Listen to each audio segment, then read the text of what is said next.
ہماری زبان کہہ رہی ہے، ہمارا دل نہیں کہہ رہا، ہمارا عمل نہیں کہہ رہا۔ حضرت ویسے پاک رضی اللہ تعالیٰ عنہ اس طرح نماز ادا فرماتے ہیں، رکوع کا وقت آتا ہے رکوع ادا کرتے ہیں۔ رکوع بھی حضرت کا ایسا 3 تسبیحات کا نہیں ہوتا تھا، بڑا طویل رکوع ہوتا تھا، تفصیل سے رکوع فرماتے ہیں۔ سجدے کا جب وقت آیا تو حضرت اپنے ہاتھ سے اس اژدہے کو ایسے ہٹا دیتے ہیں جیسے کہ بے جان لکڑی ہو۔ جیسے ہمارے سامنے لکڑی پڑی ہے تو ہم کیا کرتے ہیں، یوں ہٹا دیتے ہیں، حضرت بھی ایسے ہی اسے ہٹا دیا اور سجدہ کیا۔ نماز جب مکمل ہونے کو آئی، قاعدے میں بیٹھے تو وہ اژدہا پھر آیا، آپ کے بدن پہ چڑھا، آپ کے بدن کو لپیٹ لیا اور گردن کو لپیٹ کر سامنے منہ کھول کر کھڑا ہو گیا۔ حضرت نماز میں ہے، نماز میں تشہد میں جب التحیات للہ پڑھتے ہیں کیا کیفیت ہونی چاہیے؟ علماء کرام یہ فرماتے ہیں کہ جب السلام علیکم ایھا النبی کا ہو تو یہ تصور کرو کہ میں سرکار دو عالم صلی اللہ علیہ وسلم کے سامنے بیٹھا ہوں، اللہ کے نبی کا جلوہ دیکھ رہا ہوں اور حضور کی خدمت میں سلام عرض کر رہا ہوں۔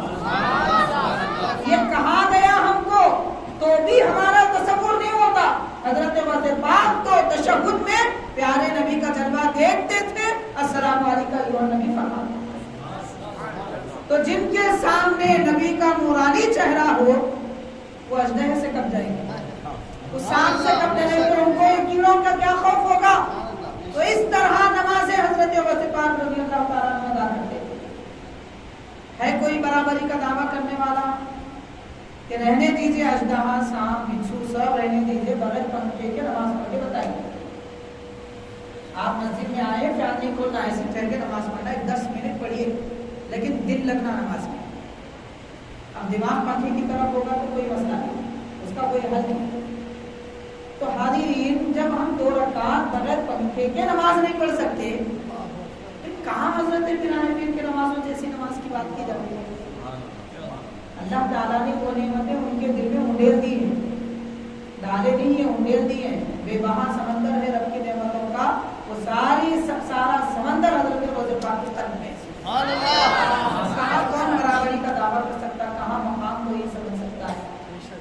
اور حاضرین کرام، بلا مبالغہ کر رہا ہوں، ہم جو تعریف کر رہے ہیں اس تعریف سے غوث پاک کا رب بھی ہم سے راضی ہو رہا ہے، اللہ کے نبی بھی ہم سے خوش ہو رہا ہے، پیران پیر بھی ہم سے راضی ہے۔ ان کی تعریف کرنے سے، اللہ کے بندوں کی تعریف کرنے سے اللہ راضی ہوتا ہے، نبی کے پیارے امتی کی تعریف کرنے سے نبی راضی ہوتے ہیں۔ حضرت غوث پاک کی تعریف کریں گے تو واقعی آپ بھی خوش ہوں گے۔ تو حاضرین، میں یہ اس لیے بات عرض کر رہا ہوں، لوگ سمجھ رہے ہوں گے، بعض لوگ سمجھتے ہیں، یہ سمجھنے کو اتنا بول دیا مجھ صاحب کیا فائدہ ہوا ہوگا، کیا فائدہ ہوا بھائی، کیا فائدہ ہوا؟ فائدہ یہ ہوا کہ رب کی رضا ملی، حضور کی رضا ملی اور ان کا فیضان مل رہا ہے۔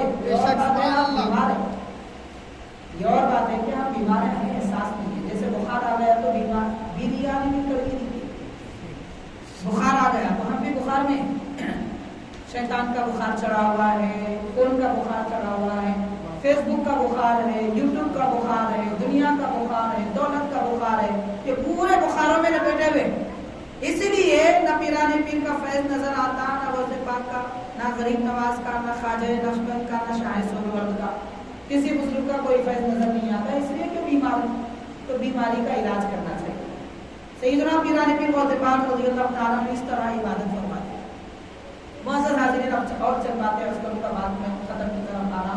حضور غوث پاک رضی اللہ عنہ فرماتے ہیں فتشت الاعمال كلها التي توصل الى الله تعالی، کہ جو عمل اللہ تک پہنچاتا ہے، میں نے جہاں بھر کے سارے اعمال کو کھنگال کے دیکھ لیا،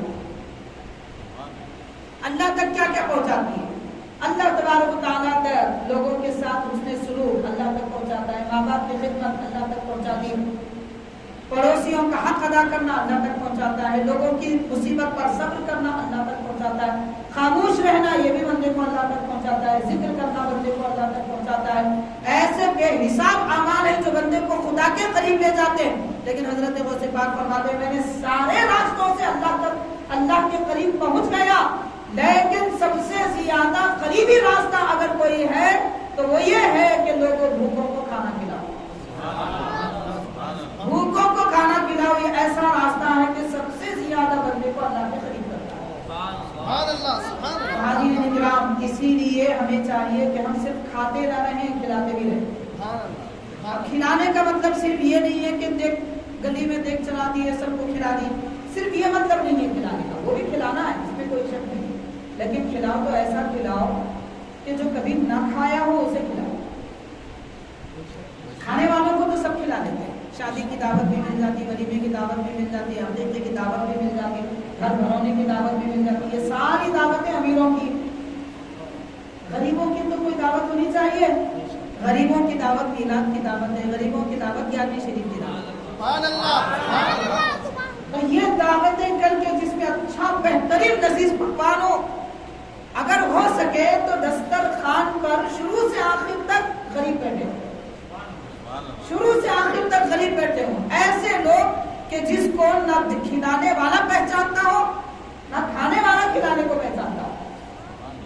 کیونکہ ہم دنیا میں جتنی دعوتیں کرتے ہیں ریلیشن شپ کی وجہ سے کرتے ہیں، کچھ دعوتیں ایسی بھی ہونی چاہیے جس میں کسی کا کوئی ریلیشن نہ ہو، کسی کا کوئی تعلق نہ ہو، یہ دعوت اللہ کے لیے ہوتی ہے، یہ دعوت غوث پاک کے لیے ہوتی ہے، یہ دعوت نبی پاک صلی اللہ علیہ وسلم کے لیے ہوتی ہے، کیونکہ یہاں ہمارا کوئی مقصد نہیں ہوتا، جس کو ہم کھلا رہے ہیں اس سے کیا توقع، وہ بیچارہ غریب جاتے وقت میں 10 روپے دو بول کے جائے گا، نہ کہ دے کے جائے گا، کبھی کچھ کام نہیں آئے گا، بلکہ ضرورت پڑے تو آگے کہے گا بھائی آپ کھلائے تھے، ایک مرتبہ پھر دے دو۔ تو ایسے لوگوں کو کھلانا چاہیے جو ضرورت مند ہوں، بھوکے کو کھلانا، حضرت پیران پیر فرماتے ہیں بھوکے کو کھلانا۔ تو حاضرین کرام، بھوکا ہر وہ آدمی ہی نہیں ہوتا جو کہتا ہے، بہت سارے دنیا میں ایسے بھوکے ہیں جو بھوکے رہتے ہیں مگر کہتے نہیں ہیں، وہ ہمارے پڑوسی بھی ہو سکتے ہیں، ہمارے رشتہ دار بھی ہو سکتے ہیں، ہمارے بھائی بہن بھی ہو سکتے ہیں، ہمارے دوست بھی ہو سکتے ہیں جو صبح شام ہمارے ساتھ ہیں، غریبوں کو کھلانے میں ہمارے ساتھ ہیں، مگر وہ خود ضرورت مند ہے لیکن بولتے نہیں ہیں۔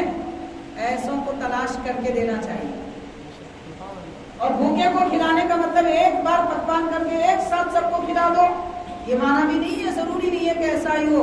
بھوکے کو ایسا بھی آپ کھلا سکتے ہیں کہ 2 مہینے تک اس کو خرچ دے دیجیے، اس کے گھر میں 2 مہینے تک 11ویں شریف ہوتی رہے گی۔ 1 گھنٹے میں 11ویں شریف کا پکوان کر کے ختم کرنا چاہتے ہیں، کسی غریب کو اتنا پیسہ دو کہ 2 مہینے کا راشن آ جائے، 2 مہینے تک 11ویں شریف ہوگی، ایسا بھی ہو سکتا ہے۔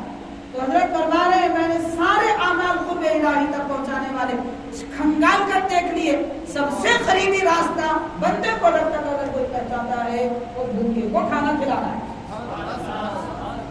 تو حاضرین کرام، بہرحال بھوکا صرف پیٹ، بھوک کا تعلق صرف پیٹ سے نہیں ہے، بھوک کا تعلق دل سے بھی ہے، بھوک کا تعلق عقل سے بھی ہے، بھوک کا تعلق بدن سے بھی ہے، یعنی بیمار بھی بھوکا ہے شفا کا،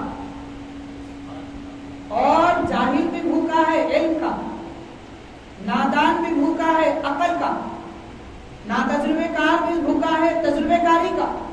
تو اللہ نے تجربہ دیا ہے تو ناتجربے کاروں کو میدان میں لاؤ، علم رب نے دیا ہے تو علم بانٹو دوسروں تک، دولت اللہ نے دی ہے غریبوں کو دے دو۔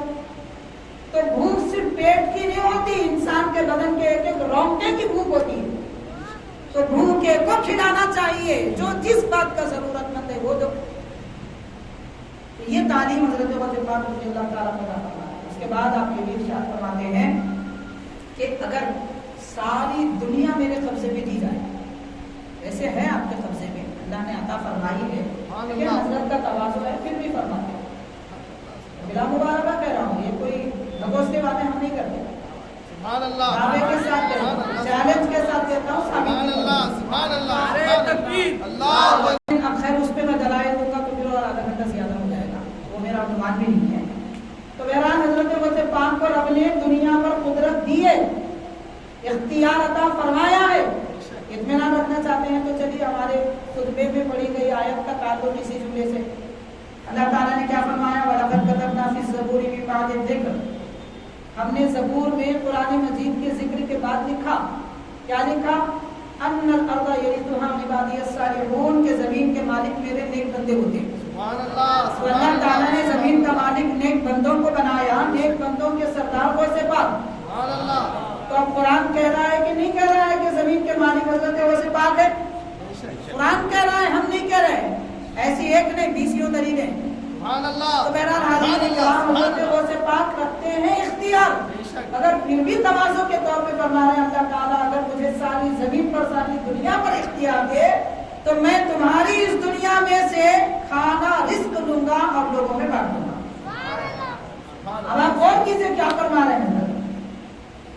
آج ہم کیا کرتے ہیں؟ بینک بیلنس جمع کرتے ہیں، اگرچہ کہ پڑوسی پریشان، گھر میں ہمارے راشن 2 مہینے کا جمع ہے، اگرچہ کہ ہمارا کوئی رشتے دار 1 دن کا راشن نہ رکھتا ہو مگر ہم ہمارے پاس سیو رکھیں گے۔ خاص طور پر یہ لاک ڈاؤن کے دنوں میں تو لوگ بڑے پریشان ہیں، اگر پڑوسی پریشان، پڑوسی کی قدر نہیں کر رہا، اجنبی لوگ آ کے کچھ دے کے جا رہے ہیں، جانے پہچانے لوگ انجانے بن رہے تھے، اور سے پاک کے چاہنے والے ہیں تو نعمتیں ایسی بات نہیں چاہیے۔ آپ فرما رہے ہیں اس دنیا میں سے میں صرف خزان دوں گا، رزق لوں گا اور لوگوں میں تقسیم کر دوں گا۔ حاضرین کرام اس کے بعد آپ یہ بھی فرماتے ہیں کہ اگر میرا مرید، حضرت کا مرید کا مطلب چاہنے والا، خواہ وہ کوئی سے بھی سلسلے سے تعلق رکھے یا سلسلے سے تعلق ہی نہ رکھے، قادری ہو، چشتی ہو، نقشبندی ہو، سہروردی ہو، شاذلی ہو، رفاعی ہو، جس قبیلے سے اور جس سلسلے سے تعلق رکھتا ہو، اگر وہ اسے پاک سے محبت کرتا ہے تو حضرت فرماتے ہیں میرا مرید مشرق میں ہو اور میں مغرب میں ہوں، اس کے بدن سے کپڑا ہٹ جائے، سطر کھلنے کا اندیشہ ہے، عیب گر جانے کا اندیشہ ہے، تو حضرت فرماتے ہیں کہ میں اس کی سطر پوشی کروں گا۔ ویسے پاک اپنے چاہنے والوں کو کبھی بے عیب، ان کے عیب کھلنے نہیں دیتے اور ان کے راز لوگوں پہ ظاہر ہونے نہیں دیتے۔ چاہنے والے کو بھی اتنا یقین رکھنا چاہیے، ہر بات کا دار و مدار یقین پر ہے۔ سر میں درد ہے، ڈاکٹر کے پاس گئے، جناب حضرت سر میں درد ہو رہا ہے، ڈاکٹر غلطی سے بخار کی دوا بھی لکھ دیا، کھا لی ہے تو سر میں درد کم ہو جاتا ہوتا ہے، آزما کر دیکھ لیجیے، تجربے بھی ہوئے ہیں کئی لوگوں کو، سر میں درد کم ہو جاتا بخار کی دوا سے، کیوں؟ ڈاکٹر پہ اتنا یقین ہے۔ تو ایسے ہی غوث پاک پہ اتنا یقین ہو تو فائدہ ہوگا، یقین ہی نہیں ہے تو کوئی فائدہ نہیں ہے۔ یہ بیماریوں کے زمانے میں لوگوں کو یقین نہیں تھا، اس لیے تھوڑی سانس رک گئی تو ڈر کے مر گئے، یقین نہیں تھا اسی لیے گئے۔ یقین ہوتا اس بات کا کہ میری زندگی یہ ناک سے سانس سے نہیں ہے، نہ وینٹیلیٹر سے، میری زندگی اللہ کے دینے سے۔ اسی لیے یہ بھی دیکھا گیا کئی مریض نکال دیے، سکون سے رہے اب تک ہے ماشاءاللہ۔ تو یہ دنیا کی چیزوں پہ ہمیں یقین نہیں کرنا ہے، خالق کائنات کی قدرت پر، اللہ کے پیاروں پر یقین کرنا ہے۔ تو بہرحال حاضرین کرام حضرت غوث پاک رضی اللہ تعالیٰ عنہ کس طریقے سے، 2 باتیں عرض کروں گا، بات ختم کروں گا، 2 واقعات ہیں حضرت کے متعلق۔ ارشاد فرمایا جاتا ہے کہ حضرت غوث پاک کی خدمت میں ایک شخص ہے، وہ آپ کے معتقدین میں سے تھے، عرض کرتے ہیں، فرماتے ہیں کہ میں حضرت سے گفتگو کر رہا تھا، ایک مقام پر ٹہل کر اچانک مجھے کھانسی آئی، کھانسی میں بلغم آیا، کھانسی آئی اور اس میں بلغم آیا، تو میں روکنا چاہتا تھا مگر روک نہیں سکا، حضرت سے بات کر رہا تھا، بلغم نکلا تو میں نے تھوک دیا۔ پھر دل میں خیال آیا کہ میں نے کتنی بڑی بےادبی کی کہ حضرت کے سامنے رہ کر بلغم نکال کے تھوک دیا۔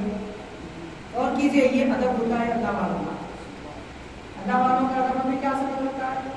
آج کل تو لوگوں کی زبان اتنی بڑی ہے، لوگ یہ سمجھ رہے ہیں کہ زبان میں ہڈی اللہ نے اس لیے نہیں دی تاکہ خوب بولے، ہڈی اللہ نے اس لیے نہیں دی تاکہ خاموش رہیں، کیونکہ جو چیز سے اندیشہ زیادہ ہوتا ہے اس میں آزمائش زیادہ ہوتی ہے۔ حدیث شریف ہے، صبح ہوتے ہی باضابطہ حدیث پاک عرض کر رہا ہے، جیسے صبح ہوتی ہے انسان کا پورا جسم زبان کے سامنے گھٹنے ٹیکتا ہے، آنکھ سب زبان کے سامنے گھٹنے ٹیکتے ہیں اور کہتے ہیں کہ تو سلامت رہے تو ہم سلامت ہیں، تو خاموش ہے تو ہم اچھے ہیں، تو بگڑ گئی تو ہم ٹوٹ گئے۔ کہ پورے بدن کے اعضاء زبان سے کہتے ہیں، تو زبان میں ہڈی اس لیے نہیں ہے تاکہ اللہ زیادہ آزمانا چاہتا ہے زبان کے ذریعے۔ اس لیے پیارے آقا نے فرمایا، اللہ میں اس حدیث پر عمل کی توفیق عطا فرمائے کہ نبی پاک صلی اللہ علیہ وسلم نے فرمایا، جو میرا امتی مجھے 2 باتوں کی ضمانت دے، 2 باتوں کی ضمانت دے، ایک زبان کی، دوسرا شرمگاہ کی، یہ دو باتوں کی حفاظت کرے اور ضمانت دے کہ وہ اس سے گناہ نہیں کرے گا، سرکار فرماتے ہیں میں اسے دنیا میں جنت کی ضمانت دے دوں گا۔ اتنی فتنہ انگیز چیز ہے یہ۔ لقمان حکیم کے بارے میں بڑی مشہور بات ہے، ان سے پوچھا گیا انسان کے بدن میں سب سے اچھی کیا چیز ہے، تو انہوں نے بکری ذبح کی زبان پیش کی۔ پوچھا گیا سب سے برا کیا وضو ہے، تو انہوں نے بکری ذبح کی، پھر دوبارہ زبان پیش کی۔ یعنی سب سے اچھی بھی زبان، سب سے بری بھی زبان۔ تو زبان سے بے ادبی آج عام ہوتی جا رہی ہے، کوئی نبی کا بے ادب، کوئی صحابہ کا بے ادب، کوئی اہل بیت کا بے ادب، کوئی اولیاء کا بے ادب، کوئی علماء کا بے ادب۔ زبان کی حفاظت کریں، دنیا چلی جائے گی، قبر میں معلوم ہوگا کیا ہونے والا ہے۔ بہرحال حاضرین کرام، ادب دیکھیے اللہ والوں کا کیسا کرتے ہیں، مجبور ہیں مگر اس کے باوجود تھوک دیتے ہیں اور دل میں خیال آتا ہے میں نے بڑی بے ادبی کی۔ تو حضرت غوث پاک رضی اللہ عنہ فرماتے ہیں کہ کوئی بے ادبی کی بات نہیں، آپ ان کے دل کے حال سے واقف ہو جاتے ہیں۔ ارشاد فرماتے ہیں کوئی بے ادبی کی بات نہیں ہے، یہ تمہارا عذر ہے۔ اس کے بعد دعا نہیں فرماتے، تو ایسے کلمات کہتے ہیں کہ جو جملے بھی نہیں ہیں، جملہ ہو تو پھر بھی بات پوری سمجھ میں آتی ہے، اور جملہ ہو تو اس کا اثر ہوتا ہے، یہ جملہ ہی نہیں ہے۔ کیا فرمایا؟ ارشاد فرمایا کہ لا نخامت ولا بزاقہ، لا نخامت ولا بزاقہ، یعنی آپ نے یہ بس اتنا فرمایا کہ آج کے بعد، یہ تو میں ترجمے میں کہہ رہا ہوں، وہ عربی میں نہیں ہے، آپ فرماتے ہیں کہ آج کے بعد نہ چھینک آئے گی نہ بلغم آئے گا، نہ چھینک آئے گی نہ بلغم آئے گا، مطلب نہ ناک آئے گی نہ منہ سے بلغم نکلے گا۔ تو بزرگ فرماتے ہیں کہ اس وقت میری عمر 33 سال تھی اور اللہ تبارک و تعالیٰ نے مجھے 134 سال عمر دی۔ اس کے بعد زندگی میں کبھی مجھے بلغم نہیں آیا، کبھی چھینک نہیں آیا، نہ ناک سے پانی بہا نہ منہ سے بلغم آیا۔ پیران پیر غوث پاک نے بس اتنا فرما دیا کہ آج کے بعد، یہ میں کہہ رہا ہوں آج کے بعد، اس میں نہیں ہے عربی میں، میں سمجھنے کے لیے کہہ رہا ہوں۔ اگر جو عربی لفظ ہے اس کا مطلب کیا ہوگا؟ نہ بلغم اور نہ ہی ناک کا پانی، بس اتنا ہی ہے، نہ بلغم نہ ناک کا پانی۔ یہ نہیں فرما رہے تم کو نہیں آئے گا، یا یہ نہیں فرما رہے میں دعا کرتا ہوں کہ تمہیں اللہ تعالیٰ نہ بلغم دے، نہ چھینک آئے، نہ بیمار بنائے، نہ کھانسی آئے، کچھ نہیں، بس اتنا ہی، لا نخامت ولا بزاقہ۔ حاضرین، یہ دو الفاظ میں نہیں معلوم کتنے سمندر دعاؤں کے ہیں کہ بزرگ فرماتے ہیں کہ میری عمر 100 سال گزری اس کے بعد، مگر کبھی نہ میں سردی ہوئی، نہ بلغم آیا، نہ کھانسی آئی، نہ چھینک آیا۔ تو حاضرین غور کیجیے، حضرت غوث پاک دعا نہ کریں تو یہ اثر ہوتا ہے، دعا نہ کریں تو یہ اثر ہوتا ہے۔ پھر جس کے حق میں پیران پیر دعا کرے، ماشاءاللہ وہاں اثر کیا کہیں گے، کچھ ہے نہیں، اثر بھی بے اثر ہو جائے وہ کمالات و نعمتیں ملتی ہیں۔ یہ فضل و کمال خالق کائنات نے حضرت غوث پاک رضی اللہ تعالیٰ عنہ کو عطا فرمایا۔ بہرحال حاضرین کرام، حضرت سیدنا غوث پاک رضی اللہ تعالیٰ عنہ ارشاد فرماتے ہیں، اے لوگوں، آپ ارشاد فرماتے ہیں کہ اے لوگوں، اگر کسی کو ہوا میں اڑتا دیکھو تو مت سمجھو کہ وہ ولی ہے، اگر کسی کو پانی پہ چلتا دیکھو تو یقین نہ کرو کہ وہ اللہ کا ولی ہے، اللہ کا محبوب ہے، جب تک کہ وہ دین پر عمل نہ کرتا ہو۔ اگر وہ شریعت کا پابند ہے، پیارے نبی کی اطاعت کرتا ہے، اللہ کے حکم کو مانتا ہے، تب جا کے ہواؤں میں اڑتا ہے تو وہ ولی ہے، تب جا کے پانی پہ چلتا ہے تو وہ خدا کا ولی ہے۔ نمازیں کدھر ہے نہیں معلوم، زبان سے گالی گلوچ، منہ سے بدبو نکلتی گٹکے کی، اب اور نہیں معلوم کیا کیا، سونے کی انگوٹیاں، چاندی کی انگوٹیاں، پیارے آقا نے مرد کے لیے سونے کی انگوٹی حرام قرار دی، چاندی کی انگوٹی مرد آدمی کے لیے 3.5 گرام، اس سے بڑھ کے جائز نہیں ہے، پھر 4 5 اگر انگوٹیاں کوئی پہنے اور یہ دعویٰ کرے کہ ہم اللہ کے ولی ہیں، کیسے ہو سکتے ہیں؟ غوث پاک فرما رہے اگر وہ شریعت سے ہٹا ہوا ہے، وہ ہوا میں بھی اڑے تو خدا کا ولی نہیں ہے۔ شریعت پر اگر ہے تو ارشاد فرمایا الاستقامت فوق الکرامہ، دین پہ ثابت قدم رہنا کرامت سے بڑھ کر ہے، دین پہ ثابت قدم رہنا کرامت سے بڑھ کے۔